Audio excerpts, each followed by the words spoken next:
हाय दोस्तों, कैसे हैं आप सब। चलिए, उम्मीद करते हैं कि आप अच्छे होंगे और आपकी जो नज़र है वो बिहार विधानसभा का जो 2025 का इलेक्शन है उस पर होगी। ठीक है, और आपको रखनी भी चाहिए क्योंकि लोकतंत्र का एक बहुत बड़ा अवसर होता है जब आप पिछले सरकारों के कार्यकाल को समझते हैं, उसका विश्लेषण करते हैं और आप तय करते हैं कि फिर से कौन सी सरकार हमें चुननी है, किसको मुख्यमंत्री बनाना है या किसको किसको चुनाव में वोट देना है। ये सारी चीज़ें इस बात से तय होती हैं और एक बहुत बड़ा अवसर होता है। और निश्चित तौर पर हमारा प्रयास है कि बिहार विधानसभा चुनाव जो 2025 है उसके विभिन्न पहलुओं पर हम आपसे बातचीत करें, हम वीडियो उस पर रिकॉर्ड करें, आपके साथ अपनी बातों को भी शेयर करें और आप जैसा महसूस करते हैं वो भी जानने की हम कोशिश करें।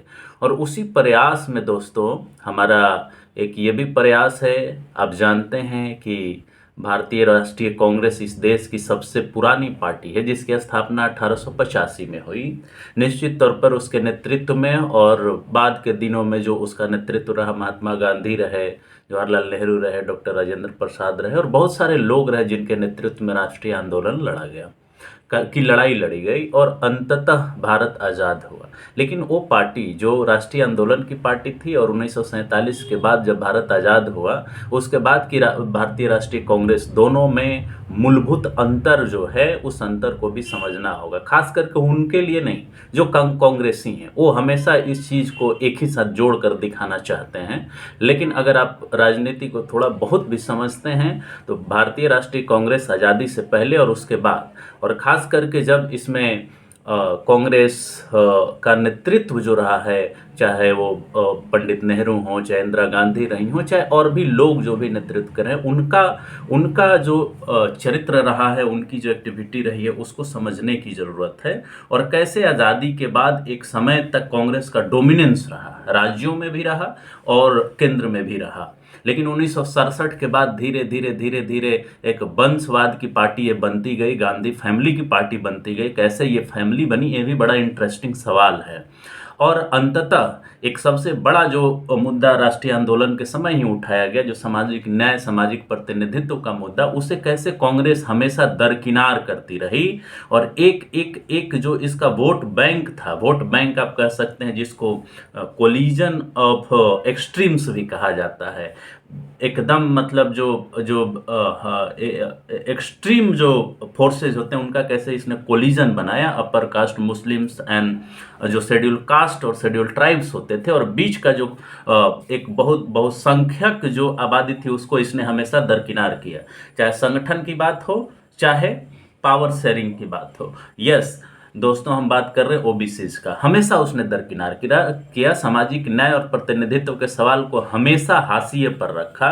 लेकिन पॉलिटिक्स भी अपने तौर तरीके और अपने उससे चलती है कि आज वही लोग जो कांग्रेस से अलग होकर के, उसके नीतियों से प्रभावित होकर के राजनीति में आज कांग्रेस के साथ गठबंधन में भी हैं, और वो राजनीतिक परिस्थितियां अपनी होती है जिसके आधार पर तय होता है। अब हम आते हैं बिहार के ऊपर, और मैं ये कह सकता हूं दावे के साथ कि कांग्रेस पार्टी का, भारतीय राष्ट्रीय कांग्रेस का सामाजिक न्याय के प्रति, चाहे वो ओबीसी हों या दलित हों या आदिवासी हों या ऐसे कह सकते हैं कि हाशिए पर रहने वाले लोग हैं, उनके प्रति जो सामाजिक न्याय का तजुर्बा रहा है लोगों का, वो काफ़ी नकारात्मक रहा है। नकारात्मक इसलिए नहीं रहा है कि वो कांग्रेस पार्टी से नफरत करते हैं। कांग्रेस पार्टी के जो रोल है राष्ट्रीय आंदोलन में उसको आप नकार नहीं सकते, उसकी बाकी चीज़ों में जो रोल है उसको नकार नहीं सकते। लेकिन इसका मतलब ये नहीं कि जो जो मूलभूत सवाल हैं, जो सामाजिक न्याय का सवाल है, जो प्रतिनिधित्व का सवाल है,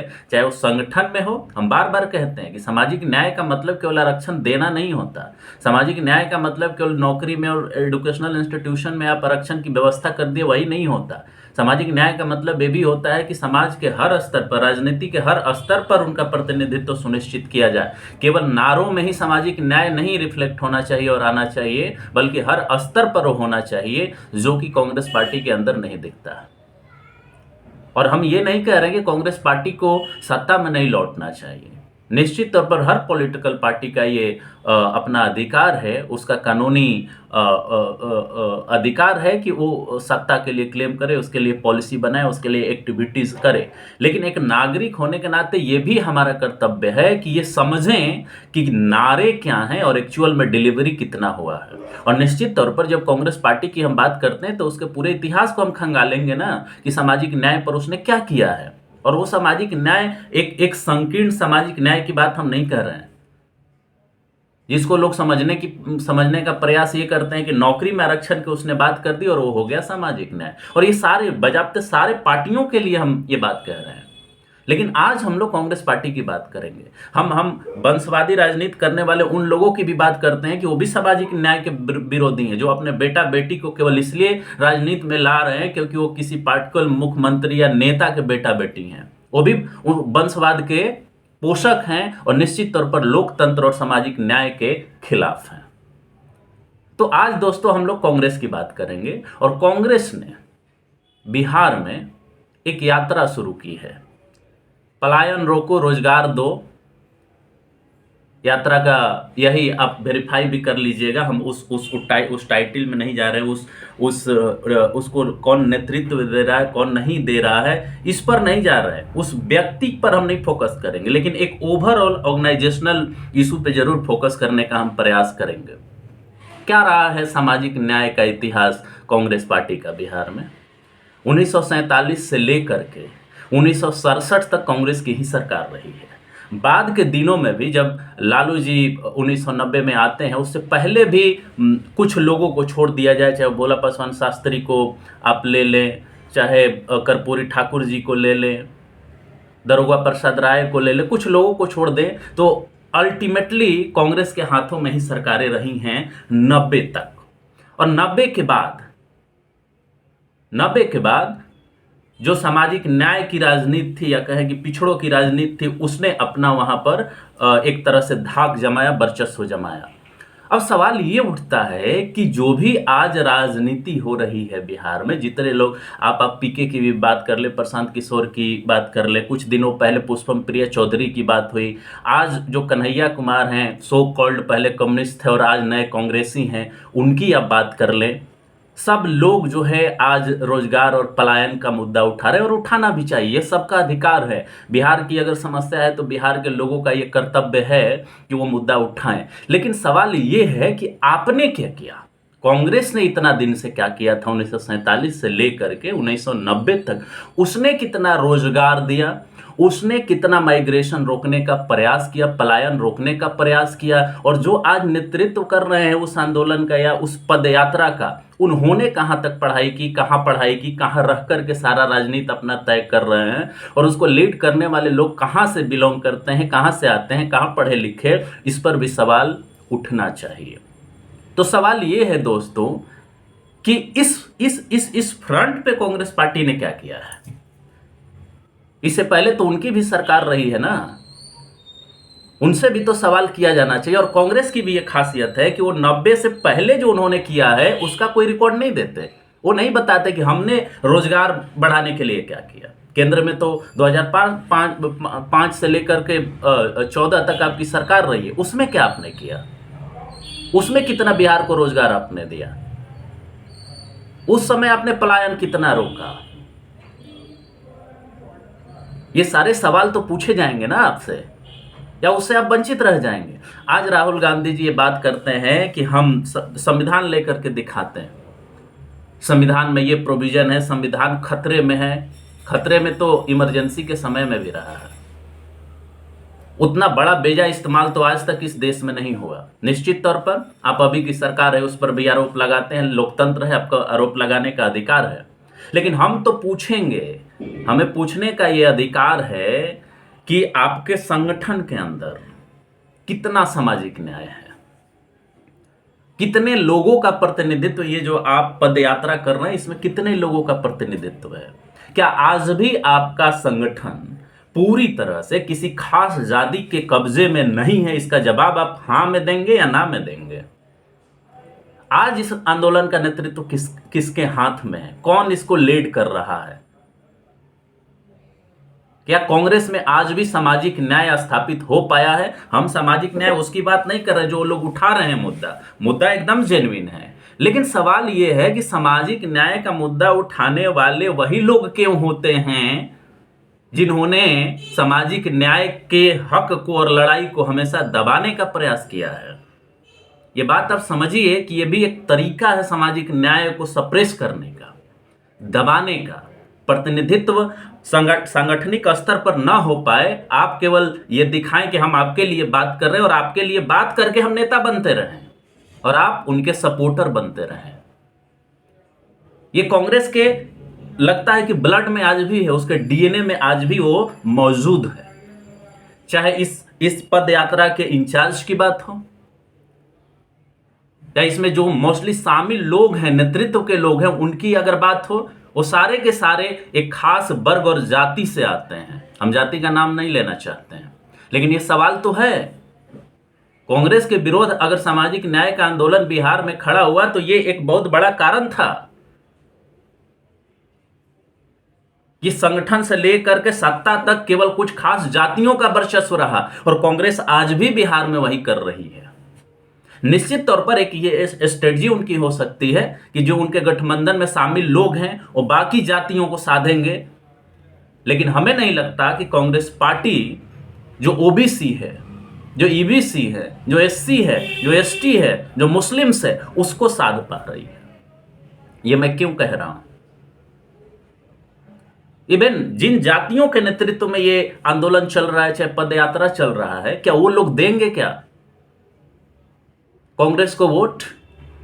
ये जो यात्रा शुरू हुई है, जिस थीम पर शुरू हुई है, क्या ये नई है? क्या ये नई है?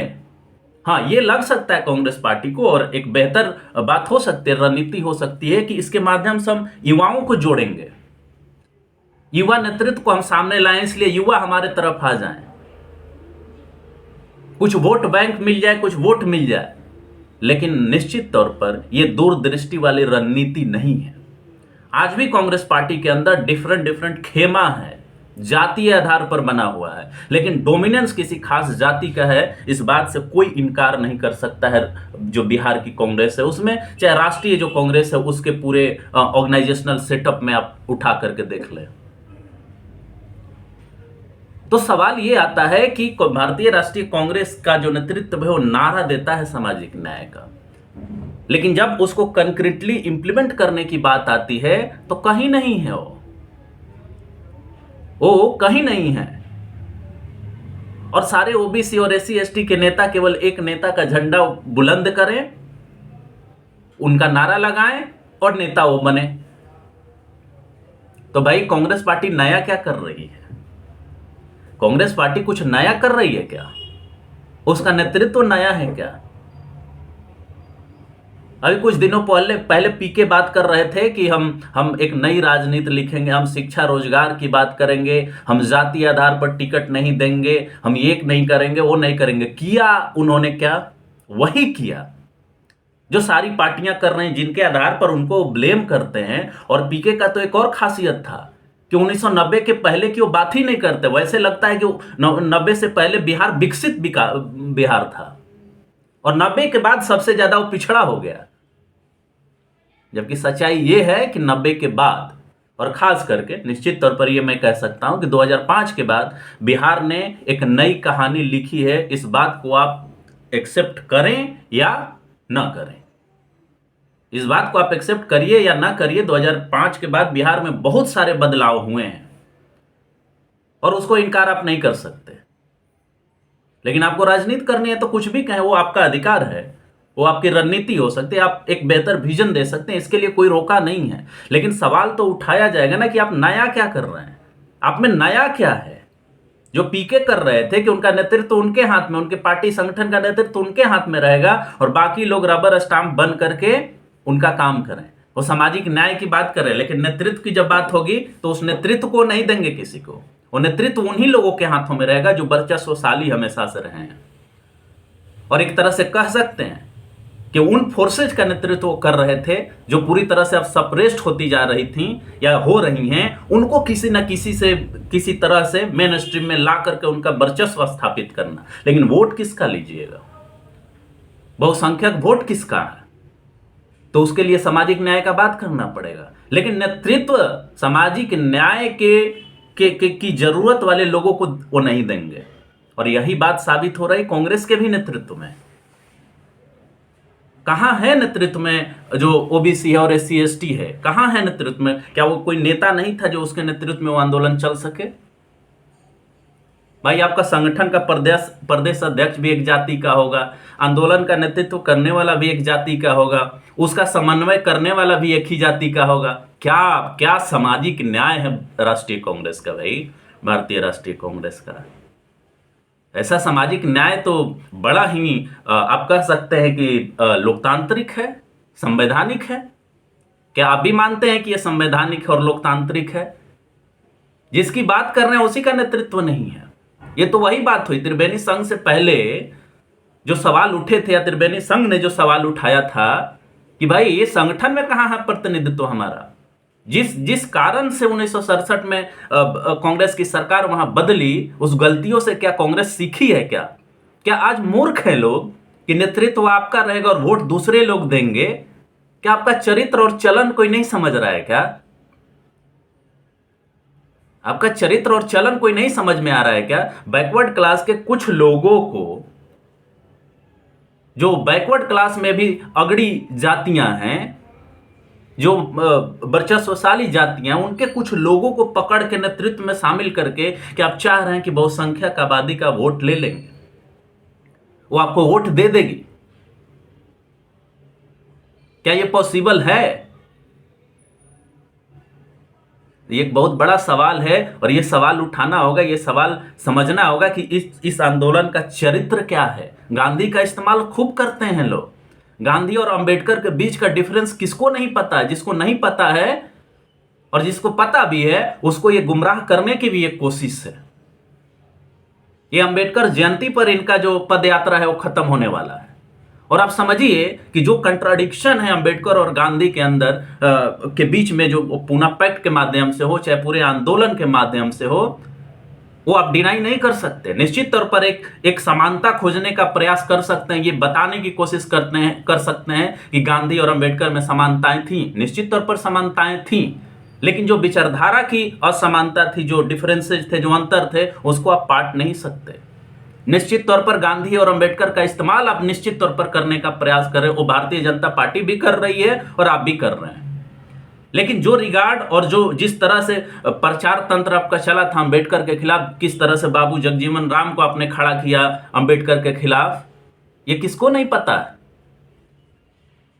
और जिसको पता है वो समझ रहा है कि आप अंबेडकर और गांधी का इस्तेमाल करना चाहते हैं, और सब लोग कर रहे हैं, सब लोग कर रहे हैं, इसमें कोई बुराई नहीं है। लेकिन उनके जो न्याय की विचारधारा थी अंबेडकर की, उनके बारे में तो आप बात नहीं कर रहे हैं। उनके बारे में तो आप बात नहीं कर रहे हैं। ये वोट बैंक और लोकतंत्र का शक्ति है, जिसकी वजह से आज ये परिस्थिति बनी है कि कांग्रेस के वो नेता जो बाबू जगदेव प्रसाद से नफरत करते थे, आज उनके जयंती पर पोस्ट लिख रहे हैं। और आने वाले समय में आपको करना पड़ेगा, ये भी बात तय है। लेकिन ये भी बात तय है कि जिन लोगों को सामाजिक न्याय के रूप में आपके संगठन में प्रतिनिधित्व मिलना चाहिए, वो नहीं है। बात केवल कैडर का नहीं और सपोर्टर्स का नहीं है, आपके सदस्य का नहीं है। सवाल नेतृत्वकर्ता का है। और नेतृत्व कौन कर रहा है? जिनके नेतृत्व में ये आंदोलन आप कर रहे हैं, पद यात्रा कर रहे हैं, उनकी क्रेडिबिलिटी नहीं है, उनकी विश्वसनीयता नहीं है।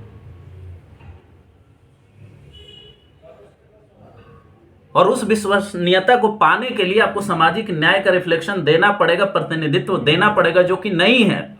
निश्चित तौर पर किसी को कुछ फायदा होगा, कुछ मीडिया में उनका थोड़ी चर्चा होगी, उनका चेहरा सामने आएगा, तो निश्चित तौर पर वो लोग जुड़ेंगे। लेकिन कंक्रीट सामाजिक न्याय का रिफ्लेक्शन कहाँ है आपके संगठन में? आपसे फायदा चाहने वाले लोग तो निश्चित तौर पर कहेंगे अरे बहुत अच्छा प्लान है, कांग्रेस तो अब रिवाइव हो रही है। लेकिन हमें नहीं लगता कि ये स्ट्रेटजी रिवाइवल का है। सवाल 50 तरह के उठेंगे आपके ऊपर कि किस संगठन में, कहां पर आपने और लोगों को जिनकी आप बात कर रहे हैं उनको कहां रखे हैं आप, क्या रिस्पांस मिल रहा है। कुछ युवा जुड़ सकते हैं जिनको इन चीजों के बारे में नहीं पता है, लेकिन उनको कैसे कन्विंस करेंगे जो 1990 से पहले आपके संगठन को देखे हैं या 1990 के बाद वो अध्ययन कर रहे हैं लगातार कि आपके संगठन ने क्या किया है सामाजिक न्याय को लेकर के, कहां प्रतिनिधित्व दिया है। कोई भी पार्टी अगर संगठन के अंदर, नेतृत्व के अंदर जो सामाजिक न्याय चाहने वाली जातियां उनका प्रतिनिधित्व अगर नहीं देती है तो उसके रिवाइवल को देखना और समझना बड़ा मुश्किल है। एक तरफ आप जातीय जनगणना की बात करेंगे, एक तरफ आप सामाजिक न्याय की बात करेंगे, एक तरफ रिजर्वेशन बढ़ाने की बात करेंगे, एक तरफ संविधान की बात करेंगे, और इन सब चीजों के बावजूद जब आपकी राजनीतिक आंदोलन, राजनीतिक लड़ाई शुरू होती है तो संगठन में वो नगण्य होते हैं। हम रायपुर में जाकर के रिजोल्यूशन पास करते हैं कि संगठन के हर स्तर पर हम इनका प्रतिनिधित्व सुनिश्चित करेंगे, लेकिन कहां किया आपने? नहीं किया आपने ना, आपने नहीं किया। राजनीतिक चुनाव या विधानसभा का चुनाव केवल इस बात का चुनाव नहीं है कि हम सरकार चुन रहे हैं, इस बात का भी चुनाव है कि संगठन में आपने किसको कहां प्रतिनिधित्व दिया। सीटों पर भी आपका प्रतिनिधित्व देने का जो इतिहास रहा है वो बहुत नकारात्मक रहा है उनके प्रति, जो सामाजिक न्याय चाहने वाली जातियां हैं। आप उनके ऊपर उनको स्थापित करते हैं जो हमेशा से उन जातियों के सामाजिक न्याय की मांग का विरोध करते रहे। ऊपर से कहते हैं कि हम सामाजिक न्याय के पक्षधर हैं, लेकिन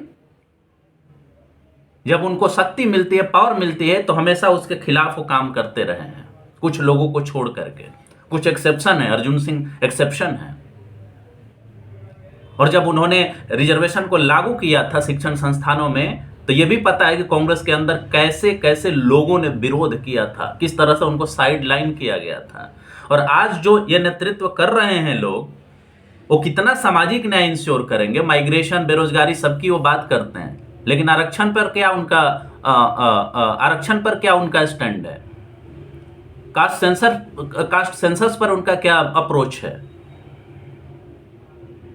क्यों खुल के नहीं बोलते? क्यों संगठन के अंदर जो सामाजिक न्याय चाहने वाली जातियां उनका प्रतिनिधित्व सुनिश्चित करते हैं? नेतृत्व हमेशा आपका उन्हीं के हाथों में क्यों हमेशा जाता है जो हमेशा से शोषक रहे हैं? तो इसका मतलब साफ है ना कि आज भी आप उसी फॉर्मूले पर चल रहे हैं कि नेतृत्व हमारा रहेगा, सत्ता हमारा रहेगा, हम उनके लिए काम करने की बात करेंगे, केवल बात करेंगे, केवल नारे देंगे, कंक्रीट में हम कुछ नहीं करेंगे, सब्सटेंशियली हम कुछ नहीं करेंगे। और वो नहीं दिख रहा। ओबीसी में कुछ वर्चस्वशाली जातियों को आप पकड़ लिए, उनको सामने लाके खड़ा कर दिए, ये भी हैं, ये भी हैं। उससे नहीं होगा, उससे नहीं होगा। ये भी सबको पता है कि पिछड़े जातियों में भी, दलितों में भी, आदिवासियों में भी, उनके अंदर भी कुछ जातियां हैं जो उन्हीं के ऊपर अपना वर्चस्व स्थापित करी हैं, और आप केवल उन्हीं वर्चस्व वाले लोगों को अपने संगठन में शामिल करते हैं, सामने दिखाते हैं, और बस वही समझते हैं कि सामाजिक न्याय है। ये वर्चस्ववादी जो आपकी राजनीति है सामाजिक न्याय की वर्चस्ववादी जो नीति है, इसको बदलिए। और जब तक ये नहीं बदलिएगा तब तक बिहार में रिवाइवल बड़ा मुश्किल है। आपसे ज्यादा अच्छे नारे देने वाले बिहार में सामाजिक न्याय के सो कॉल्ड पार्टियां हैं, और आपसे बेहतर परफॉर्म कर रही हैं। आने वाले समय में पता चलेगा कि आपको कितना सीट गठबंधन में मिलता है, क्योंकि आपका पिछला परफॉर्मेंस जो है वो बहुत उम्दा नहीं रहा है। तो आने वाले रास्ते कठिन हैं, सवाल पूछे जाएंगे आपसे, और सवाल बड़े कठिन होंगे, उसका जवाब देना आपके लिए मुश्किल होगा, क्योंकि आप जो नीतियां लेके चल रहे हैं वो कहीं से सामाजिक न्याय और संविधान, लोकतंत्र के अनुरूप नहीं है। संविधान सामाजिक न्याय की बात दूसरे एंगल से करता है, और आप सामाजिक न्याय दूसरे एंगल से इंश्योर करने का प्रयास करते हैं, जो कि बहुत सारे लोगों को एक्सेप्टेबल नहीं है। तो कांग्रेस वालों थोड़ा समझिए, और आम जनता भी ये समझने का प्रयास करे कि ठीक है, माइग्रेशन और पलायन एक बहुत बड़ा मुद्दा है, वो दूर किया जाना चाहिए। माइग्रेशन को भी रोका जाना चाहिए, और जो रोजगार है उसे बढ़ाना चाहिए, शिक्षा को भी बढ़ाना चाहिए। लेकिन मूल सवाल यहाँ नेतृत्व का है कि कौन उठा रहा है, उसका रिकॉर्ड क्या रहा है, उसका इतिहास क्या रहा है, क्या वो करेगा या नहीं करेगा। नारा देना एक अलग बात है और नारे को इंप्लीमेंट करना एक अलग परिस्थिति होती है। और कांग्रेस का इतिहास बहुत बुरा रहा है इस मामले में। वो इस आड़ में गरीबी हटाओ, सामाजिक न्याय, इस आड़ में हमेशा सामंती व्यवस्था को और सामाजिक न्याय के विरोधियों, आर्थिक न्याय के विरोधियों, राजनीतिक न्याय के विरोधियों का हमेशा वो प्रश्रय देती रही है। इस बात को समझना होगा, इस चरित्र को समझना होगा। आज भी उनका नेतृत्व ओवरऑल आप कहें भारत जो बिहार की कांग्रेस है उसमें तो खास करके उन्हीं का वर्चस्व है जो सामाजिक न्याय के धूर विरोधी हैं। और उनसे हम उम्मीद करें कि पलायन रोकेंगे और रोजगार देंगे। इनकी भी नीतियां, कांग्रेस की भी नीतियां भारतीय जनता पार्टी से अलग नहीं है। ये अगर कोई कहता है तो वो बहुत बड़ी भूल है, वो बहुत बड़ी भूल है, ये समझना होगा। हम अलग राज्यों की बात नहीं कर रहे हैं, हम खास करके बिहार के कंटेक्स्ट में बात कर रहे हैं। और बिहार के कंटेक्स्ट में आप जानते हैं कि सामाजिक न्याय के आंदोलन को दबाने का भी इतिहास कांग्रेस के नाम जाता है, बहुत बड़े स्तर पर जाता है। चाहे वो बाबू जगदेव प्रसाद की बात हो, चाहे कर्पूरी ठाकुर की बात हो, जिनकी भी आप बात करें, कैसे कैसे इनके सरकारों को कैसे कैसे इनके खिलाफ नारे गढ़े गए, कैसे कैसे इसको सप्रेस किया गया, कितने लोग शहादत दिए इसके लिए, कितने लोगों ने बलिदान दिया। मंडल कमीशन का रिपोर्ट कैसे नहीं लागू होने दिया गया, कैसे इसके खिलाफ राजीव गांधी ने पूरा लंबा, आज तक का सबसे बड़ा लंबा भाषण उनके द्वारा दिया गया, ये कौन नहीं जानता है। और कांग्रेस के नेतृत्व का पूरा लिस्ट उठा लीजिए बिहार के अंदर, आपको साफ साफ पता चलेगा, आपको साफ साफ दिखेगा कि किन जातियों का सबसे बड़ा डोमिनेंस है। और वो जातियां सामाजिक न्याय की बात कर रही हैं। विचारधारा के अंदर विचारधारा का नाम लेकर के किस तरह से सामाजिक न्याय की विचारधारा को दबाया जाता है, ये अगर कांग्रेस का इतिहास उठा के देखिएगा तो आपको साफ साफ पता चलेगा। तो दोस्तों, हम यही बात करना चाहते थे कि सतर्क रहिए, समझिए राजनीति को, नारे जो कहे जाते हैं उसके पीछे के भावना को समझिए, उसका इंटेंशन समझिए। केवल फेस वैल्यू पर विश्वास मत करिए कि ये क्या करने वाले हैं और जो कह रहे हैं क्या वही करेंगे। सबकी अपनी आकांक्षा होती है, उस आकांक्षा में सामाजिक न्याय का मुद्दा हमेशा दबता रहा है। उस आकांक्षी राजनीति में जो प्रतिनिधित्व का सवाल है वो हमेशा दबता रहा है। उस जनता को मूर्ख हमेशा बनाया गया है जो हमेशा सामाजिक न्याय चाहती रही है। इस चरित्र को और चाल को समझने की जरूरत है, इस चरित्र और चाल को समझने की जरूरत है। नहीं तो 2025 के चुनाव में इस ऊपरी चेहरे को देख करके आपको लगेगा कि अरे ये तो बहुत बड़ा न्यायवादी है, न्याय की बात करता है, इसलिए ये तो हमको न्याय देगा। तो शायद आपके साथ फिर न धोखा हो। इसलिए आप चेते रहिए, सचेत रहिए, जागरूक रहिए, सवाल पूछिए और पूछिए कि सामाजिक न्याय और प्रतिनिधित्व आपके संगठन में कहाँ स्थापित है। और अगर आपकी सरकार बन भी जाती है तो आप क्या ये इंश्योर कर पाएंगे, और अगर नहीं कर पाएंगे तो हम आपको विकल्प क्यों दें। ये आपका लोकतांत्रिक अधिकार है, ये वोटर का लोकतांत्रिक अधिकार है। और हमें उम्मीद है कि इस अधिकार को आप समझते होंगे और इस बातचीत से भी आपको इस सवाल को पूछने में सहूलियत होगी कि क्या सवाल हमें राजनीतिक पार्टियों से पूछने हैं। और इसी के साथ हमें अपने बात को कंक्लूड करने की इजाज़त दें। नमस्कार, धन्यवाद। और उम्मीद करते हैं कि हमारा वीडियो आपको अच्छा लगे तो हमारे चैनल को सब्सक्राइब करें, शेयर करें और सजेशन जरूर दें कमेंट बॉक्स में। तो इसी के साथ मैं अपनी बात समाप्त करता हूं। नमस्कार, धन्यवाद, जय हिंद, जय भारत।